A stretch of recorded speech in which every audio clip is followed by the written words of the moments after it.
사랑하는 성도 여러분, 예수님께서는 우리를 위해 시험을 받으셨습니다. 시험하는 자 곧 사단에게 시험을 받으셨습니다. 우리가 먼저 알아야 할 사실은 이 시험이 계획된 시험이다라는 것입니다. 그것도 성부, 성자, 성령 하나님에 의해서 계획된 시험이다라는 말씀입니다. 그래서 오늘 본문은 1절에 이렇게 시작하고 있습니다. 1절 말씀입니다. 함께 읽어보겠습니다. 시작. 그때 예수께서 누구에게 이끌리어 시험을 받으러 가셨다고 나옵니까? 성령에게 이끌리어. 그렇습니다. 성령 하나님께서 예수님을 시험 속으로 밀어 넣으신 것입니다. 저는 이 말씀을 읽으면서 성령 하나님께서 예수님을 사탄에게 팔아버리신 것이 아닌가 묘한 분위기가 느껴졌습니다. 왜 그러셨을까요? 영원전부터 하나이시며 사랑의 교제를 막힘없이 나누셨던 삼위 하나님께서 왜 그러셨을까요? 그래야만 하는 이유가 무엇이었을까요? 저는 오늘 본문을 통하여 첫째, 예수님께서 왜 시험을 받으셨는가? 둘째, 예수님께서는 어떤 시험을 받으셨는가? 셋째, 예수님께서 받으신 시험이 왜 우리에게 유익이 되는가? 라는 소제목으로 말씀을 증거하도록 하겠습니다. 첫째, 예수님께서 왜 시험을 받으셨는지 살펴보려고 합니다. 오늘 본문은 그때예라고 시작합니다. 언제입니까? 정확한 날짜는 알 수 없지만 세례 요한의 세례를 받으신 이유라는 것은 알 수 있습니다. 병행 구절인 마가복음 1장, 누가복음 4장의 내용도 동일합니다. 세 복음서가 동일하게 세례 요한의 세례가 있고 난 이후에 예수님께서 시험을 받으셨다는 것을 기록하고 있습니다. 무슨 말씀입니까? 예수님께서 메시아로서 공적인 사역을 선포하신 이후에 즉시 시험을 받으셨다는 것입니다. 그것도 육신적으로 가장 연약한 상태에서 시험을 받으셨습니다. 딱 한 번 이때 시험을 받으셨을까요? 아닙니다. 예수님의 생애 자체가 시험을 직면한 생애였습니다. 그래서 병행 구절 누가복음 4장 13절은 이렇게 기록하고 있습니다. 누가복음 4장 13절 말씀 같이 한번 읽어보겠습니다. 시작. 마귀가 모든 시험을 다한 후에 얼마 동안 떠나니라. 얼마 동안만 떠나 있었을 뿐입니다. 특히 중요한 말씀, 중요한 사건이 있을 때마다 사탄이 예수님을 시험합니다. 한 사건만 살펴보도록 하겠습니다. 마태복음 16장으로 가보면 베드로가 교회의 기초가 되는 신앙 고백을 합니다. 주는 그리스도시요 살아계신 하나님의 아들이십니다 라고 하는 신앙 고백을 합니다. 이때 예수님께서 칭찬하십니다. 바요나 시몬아, 내가 복이 있도다. 이를 내게 알게 하니는 하늘에 계신 내 아버지시니라 라고 말씀하십니다. 그리고 이 신앙 고백 위에 교회를 세울 것이다 라고 말씀하십니다. 그리고 나서 예수님 자신이 고난을 받고 죽임당할 것과 부활할 것을 말씀하십니다. 그런데 베드로가 어떻게 합니까?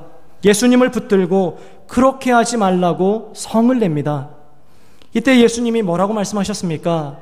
마태복음 16장 23절 말씀 같이 한번 읽어보겠습니다. 시작. 예수께서 돌이키시며 베드로에게 이르시되 사탄아 내 뒤로 물러가라. 너는 나를 넘어지게 하는 자로다. 아멘. 이렇듯 예수님의 생애는 사탄에게 시험을 받으신 생애였습니다. 죽음의 순간까지 그러하셨습니다. 자, 그렇다면 이런 결론에 도달하게 됩니다. 먼저 예수님은 메시아로서 온갖 시험을 받으셨다라는 명제입니다. 특별히 메시아라는 명칭은 사명과 관련된 명칭입니다. 그래서 종합해보자면 예수님은 메시아로서 사명을 수행하는 과정 속에서 온갖 시험을 받으셨다라는 결론입니다. 그 사명이 무엇인데요? 하나님의 나라를 세우는 것입니다. 특히 마태는 이 관점에서 마태복음을 진술해 가고 있습니다. 사랑하는 성도 여러분, 지금 예수님은 메시아로서 자신이 걸어갈 앞으로의 삶이 어떤 삶일지 우리에게 보여주고 계십니다. 성도 여러분, 우리의 인생을 곰곰이 생각해 보십시오. 좋은 날도 있었지만 그렇지 않은 때도 있었습니다. 좋은 날이 아무리 많았다 하더라도 슬픈 일이 한 번 일어나면 좋은 날은 모두 잠식되어 버립니다. 그래서 우리의 인생을 슬픔과 수고뿐이라고 성경이 말하는 것입니다. 시험의 연속입니다. 우리를 긍휼히 여기시는 예수님의 생애도 마찬가지셨습니다. 예수님이 친히 인간의 몸을 입고 이 세상에 오셔서 온갖 시험을 다 경험하시고 고난을 감내하시며 우리를 위한 구원자와 주님이 되어 주셨습니다. 두 번째로 예수님께서는 어떤 시험을 받으셨습니까?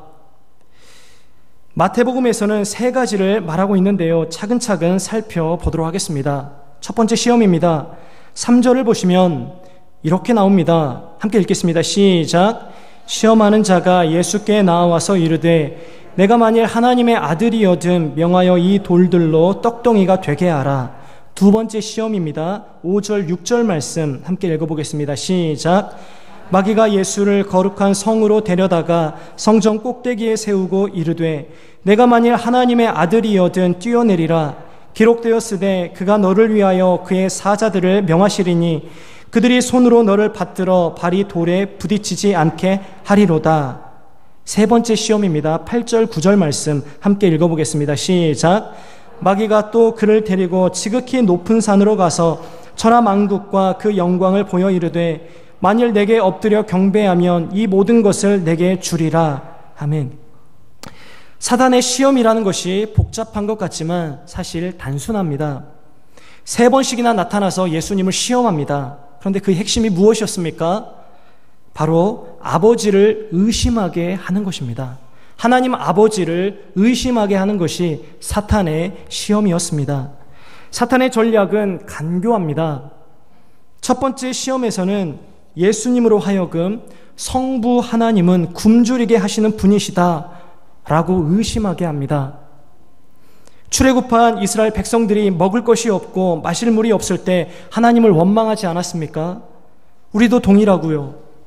하나님의 사랑을 받는 자녀가 되었는데 먹을 것이 없고 마실 물이 없는 것입니다.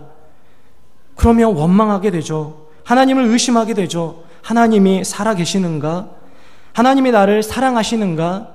의심하게 됩니다. 그런데 예수님은 의심하지 않았습니다. 굶주림 속에서 고통당할 때조차 아버지의 사랑을 의심하지 않았습니다. 오히려 어떻게 대답하셨습니까? 신명기 8장 3절 말씀을 인용하시면서 4절에 이와 같이 말씀하셨습니다. 우리 함께 읽어보겠습니다. 시작. 예수께서 대답하여 이르시되 기록되었으되 사람이 떡으로만 살 것이 아니요 하나님의 입으로부터 나오는 모든 말씀으로 살 것이라 하였느니라. 아멘. 아버지의 사랑을 의심하지 않았습니다. 심지어 친히 말씀으로 사시며 메시아로서의 사명을 감당하고 계십니다. 가장 연약한 이 순간조차도 하나님의 말씀을 지키시고 자신이 하나님의 메시아로서 이 세상에 오셔서 감당해야 할 이 사명을 감당하고 계시는 것입니다. 아버지의 뜻을 이루기 위하여 고통을 감내하고 계십니다. 아버지의 뜻을 자신의 양식으로 삼으셨습니다. 그러자 사탄은 한 단계 더 나아갑니다. 예수님을 거룩한 성 예루살렘 꼭대기에 세웁니다. 학자들마다 이 부분에서 의견이 갈리는데요. 지금 장소가 광야에서 예루살렘으로 바뀌지 않았습니까? 그래서 어떤 학자는 환상 중에 예수님께서 광야에서 예루살렘으로 가셨다라고 주장하는 학자가 있고요. 또 다른 어떤 학자는 진짜 예수님을 광야에서 예루살렘으로 데리고 갔다라고 주장하는 학자들도 있습니다. 제 생각에는 이 견해를 따르든지 저 견해를 따르든지 중요한 것은 바뀌지 않는 것 같습니다. 어쨌든 사탄이 예수님을 예루살렘 성전 꼭대기에 데려갑니다. 그리고 나서 뭐라고 시험합니까? 내가 만일 하나님의 아들이여든 뛰어내리라, 이렇게 시험합니다. 그리고 나서 사탄도 성경 말씀으로 응수합니다. 그가 너를 위하여 그의 사자들을 명하시리니 그들이 손으로 너를 받들어 돌이 발에 부딪히지 않게 하리로다. 하나님의 말씀을 들어 예수님과 응수하고 있는 사탄입니다. 이 말씀을 보면서 사탄이 꼭 이렇게 말하는 것 같았습니다. 사탄이 말합니다. 그래, 좋다. 네가 아버지를 의심하지 않는구나. 네가 신뢰하는 것처럼 아버지는 사랑하는 아들을 죽이지 않으니 그러면 뛰어내려봐라. 뛰어내려도 절대 죽지 않을 것이니 뛰어내려봐라. 이렇게 말하는 것 같습니다. 제가 보기에 이 두 번째 시험은 본편의 예고편처럼 보여집니다. 훗날 십자가에서 내려오라는 것이 본편이라면 이 성전에서 뛰어내리라 라는 시험은 예고편처럼 보여집니다. 무슨 말씀입니까? 아버지의 사랑을 의심할 수 없으니 메시아로서의 사명이라도 저버리게 하겠다는 것입니다. 사탄은 강교합니다. 예수님이 아버지를 신뢰하고 있으니 이제는 아버지께서 자신을 보낸 그 사명을 저버리도록 만들고 있습니다. 하나님께서 처음 자신에게 했던 저주를 기억하고 있습니다. 창세기 3장 15절 말씀에 보면 뱀에게 하나님이 저주하십니다. 뱀이 누구입니까? 사탄입니다. 3장 15절 말씀 함께 읽어보겠습니다. 시작. 내가 너로 여자와 원수가 되게 하고 내 후손도 여자의 후손과 원수가 되게 하리니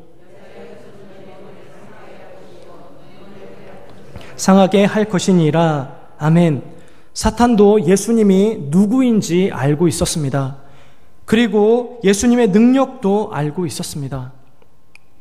지금 사탄은 예수님과 전면전을 펼치는 것이 아닙니다.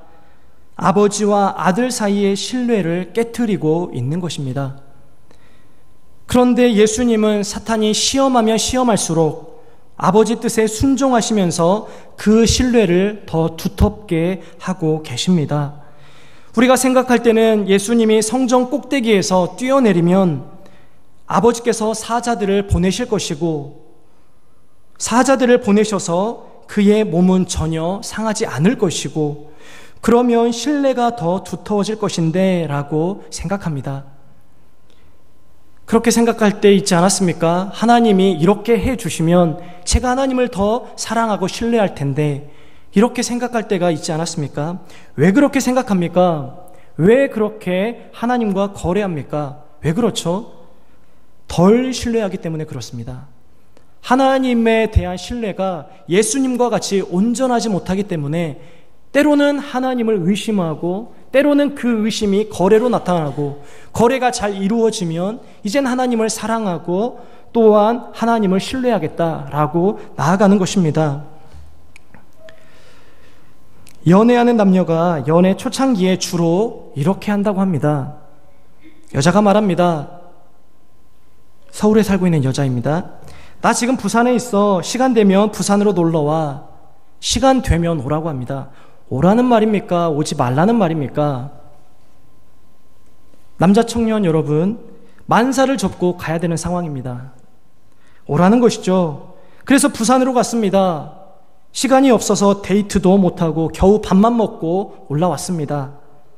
이 남자는 별로 한 것도 없고 돈 낭비, 시간 낭비, 별로 효과가 없었다라고 느껴졌습니다. 그런데 여자는 뭐라고 합니까? 사랑을 확인했대요. 예, 사랑을 확인했다고 합니다. 다 경험이 있으시잖아요. 그런데 예수님은 아버지의 사랑을 확인할 필요가 없으셨습니다. 이미 신뢰하고 계시고 이미 사랑하고 계시니 확인할 필요가 없으셨던 것입니다. 그래서 예수님께서 뭐라고 하셨습니까? 신명기 말씀을 인용하시면서 7절에 주 너의 하나님을 시험하지 말라라고 응수하셨습니다. 때론 우리도 하나님을 시험합니다. 일종의 거래를 합니다. 저에게 이걸 해주시면 제가 저걸 드리겠습니다. 믿음이 연약할 때는 충분히 이해가 됩니다. 그럴 수 있습니다. 그런데 신앙생활이 30년, 50년 오래되었는데도 이런 거래를 하는 믿음이라면 우리의 믿음을 한 번 정도는 점검해 볼 필요가 있습니다. 하나님의 성품을 믿으십시오. 그리고 그분의 말씀을 굳게 믿으십시오. 그러자 사탄이 마지막으로 시험을 해옵니다. 지극히 높은 산으로 가서 천하만국을 보여줍니다. 그리고 영광을 보여줍니다. 그리고 나서 자신의 본색을 드러냅니다. 뭐라고 말합니까? 만일 내게 엎드려 경배하면 이 모든 것을 내게 주리라. 사탄의 본색이 무엇이었습니까?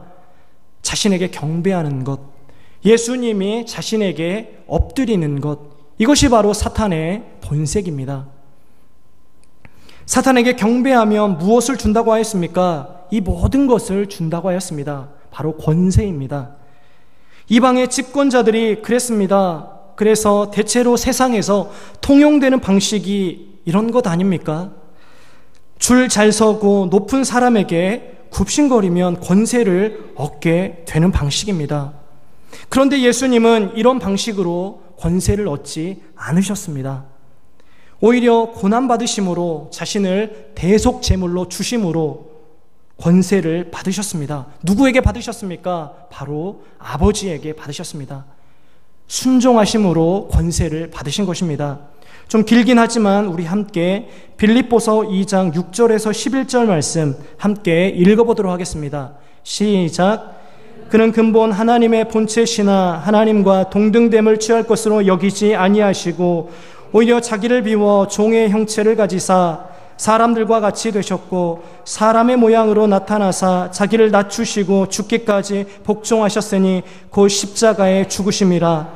이러므로 하나님이 그를 지극히 높여 모든 이름 위에 뛰어난 이름을 주사 하늘에 있는 자들과 땅에 있는 자들과 땅 아래에 있는 자들로 모든 무릎을 예수의 이름에 꿇게 하시고 모든 입으로 예수 그리스도를 주라 시인하여 하나님 아버지께 영광을 돌리게 하셨느니라. 아멘. 이러므로 하나님이 그를 지극히 높여주셨다라고 나옵니다. 모든 이름 위에 뛰어난 이름을 주셨다라고 나옵니다. 땅에 있는 자들과 땅 아래에 있는 자들로 말미암아 모든 무릎을 예수의 이름에 꿇게 하셨다라고 나옵니다.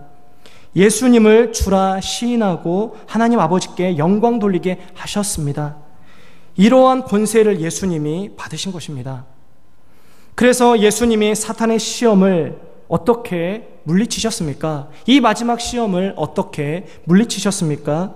우리 10절 말씀 함께 읽어보겠습니다. 시작. 사탄아 물러가라. 기록되었으되 주 너의 하나님께 경배하고 다만 그를 섬기라. 아멘. 사탄아 물러가라.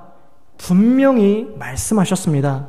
그리고 사탄이 자신에게 경배하라고 하였던 그 말씀을 역으로 이용하시면서 주 너의 하나님께 경배하고 다만 그를 섬기라 라고 예수님의 본색을 드러내셨습니다.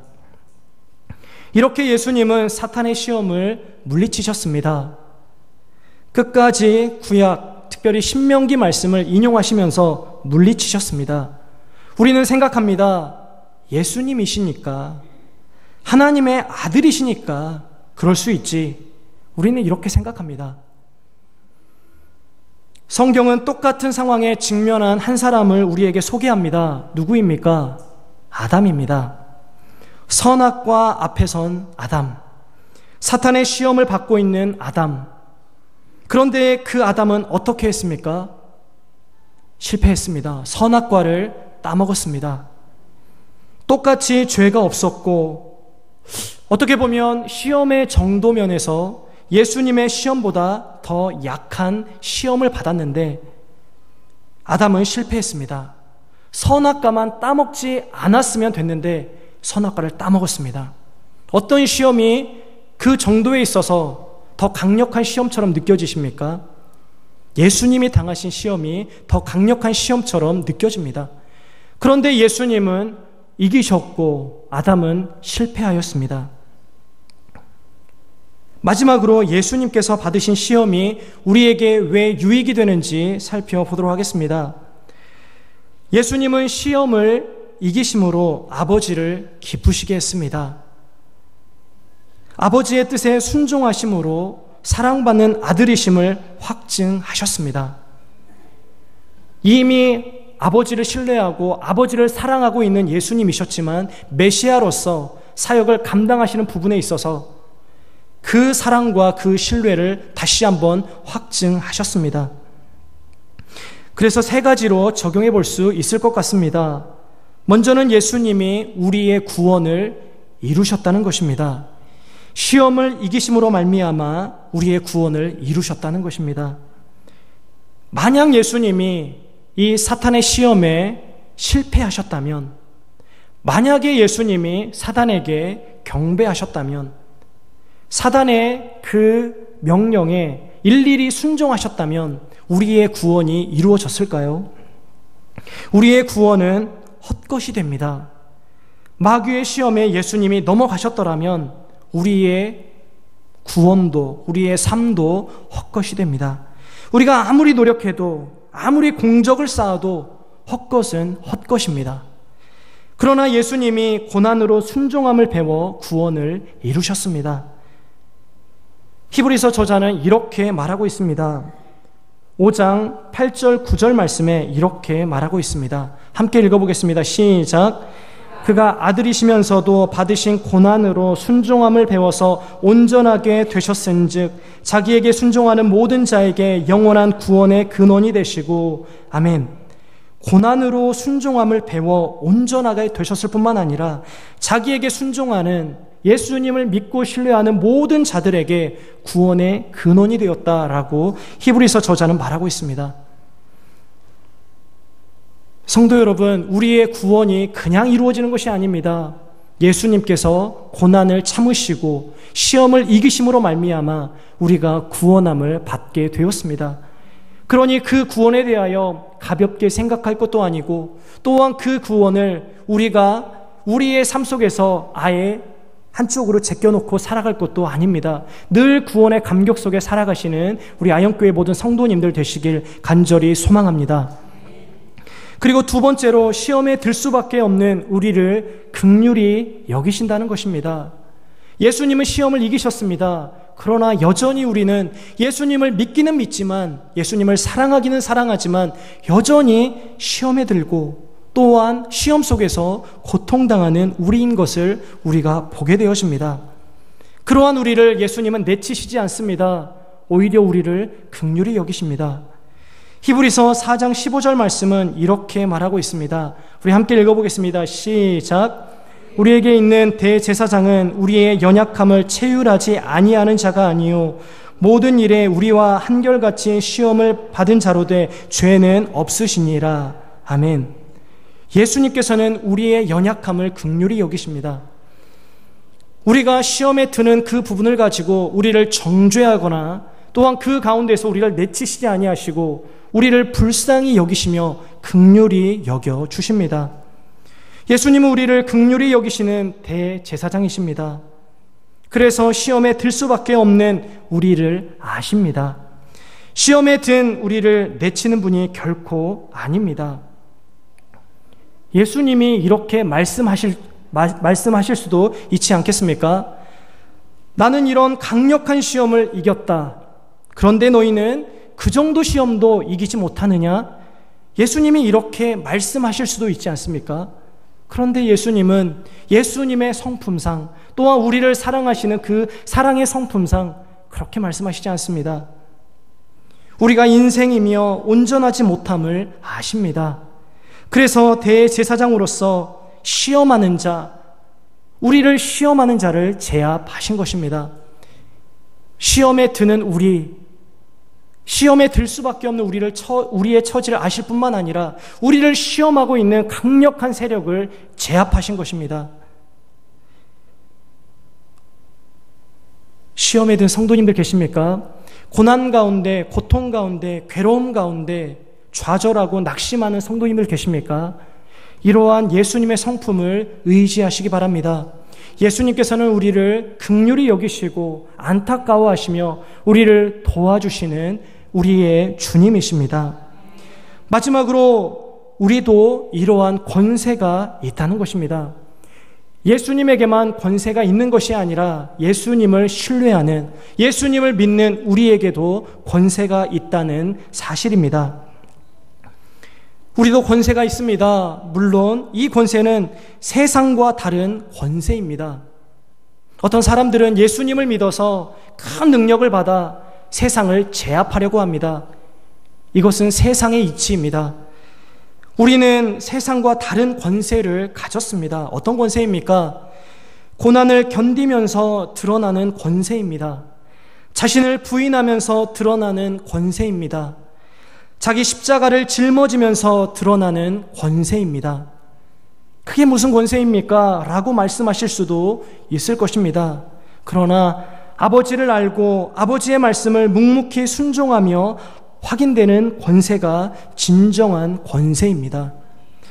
이 권세는 예수님이 받으신 것이지만 예수님을 주와 구원자로 모시는 모든 사람에게도 주신 것입니다. 그래서 마태복음 말미에 이런 말씀이 우리에게 주어졌습니다. 마태복음 28장 18절에서 20절 말씀을 읽고 말씀을 맺도록 하겠습니다. 우리 함께 읽겠습니다. 시작. 예수께서 나와 말씀하여 이르시되 하늘과 땅의 모든 권세를 내게 주셨으니 그러므로 너희는 가서 모든 민족을 제자로 삼아 아버지와 아들과 성령의 이름으로 세례를 베풀고 내가 너희에게 분부한 모든 것을 가르쳐 지키게 하라. 볼지어다 내가 세상 끝날까지 너희와 항상 함께 있으리라 하시니라. 아멘. 사랑하는 성도 여러분, 분명히 예수님께서 말씀하셨습니다. 하늘과 땅의 모든 권세를 아버지께서 내게 주셨다라고 말씀하십니다. 이러한 권세로 말미암아 예수님이 제자들에게 권세를 주십니다. 어떤 권세였습니까? 너희는 가서 모든 민족을 제자로 삼아 아버지와 아들과 성령의 이름으로 세례를 베풀고 내가 너희에게 분부한 모든 것을 가르쳐 지키게 하라. 볼지어다 내가 세상 끝날까지 너희와 항상 함께 있으리라 라고 하는 권세입니다. 우리가 예수님께서 사셨던 그 권세 부리시는 방식대로 우리가 살아간다면, 또한 예수님께서 우리에게 말씀하신 대로 자기를 부인하고 자기 십자가를 짊어지는 이 권세로 이 세상을 살아간다면 우리를 통하여 하나님의 나라가 회복되어지고 확장되어질 줄로 믿습니다. 이러한 은혜 가운데 늘 아버지의 사랑을 확인하시며 또한 확증하시며 살아가시는 우리 아영교회 모든 성도님들 되시길 소망합니다. 우리 함께 기도하겠습니다.